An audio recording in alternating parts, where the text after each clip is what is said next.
دوو شت هەیە خوا ئیعلانی حربی تیا کردووە، یەکێکیان لە قورئانە، ئەوەی تریان لە سونەتایە.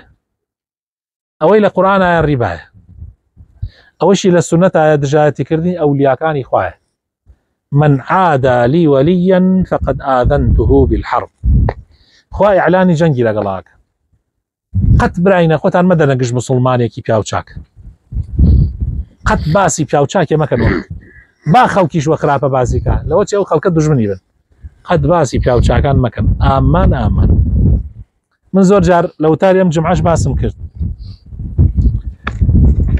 وتم چاری وایە تۆ باسی کەسێکی خراپەکەی یا باس کەسێکی هینەکەی پێتە وترێک کردەوە چاکەکانت بە ئەو بەخشی، یعنی کردەوەکانی خۆتی پێ بەخشی، یعنی بچیتە گژی پیاوێکی فاسقە، یعنی کە بە عەلەنی گوناح نەکا، فاسقە. فاسق ئەگەر بە عەلەنی گوناحی کرد تۆ ئەتوانی باسیکەی، بەس فاسقێکی عارەخۆر بۆ نمونە ئەیشارێتەوە، تۆ ئەڕۆی فەسحێکەیتەوە لە ناو خەڵکا باسیەکەی، ئەمە تەبعاً گوناحێکی زۆر زۆر گەورەیە، نابێ باسیکەی، غەیبەتە.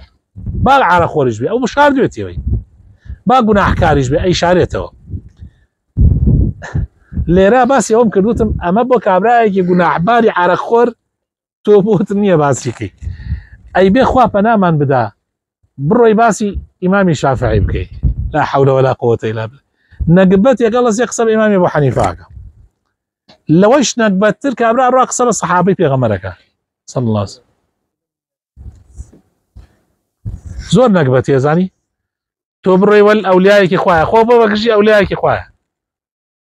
لەبەرەوە ئینسانی ئیماندار ئەبێ ئاگای لە خۆی بێ. واتقوا يوما ترجعون فيه إلى الله. لە ڕۆژێ بترسن کە ئەگەڕێنەوە بۆ لای خوا، ئەو ڕۆژە تر هیچ ئەملاولایتیانە، زۆر خەتەرە.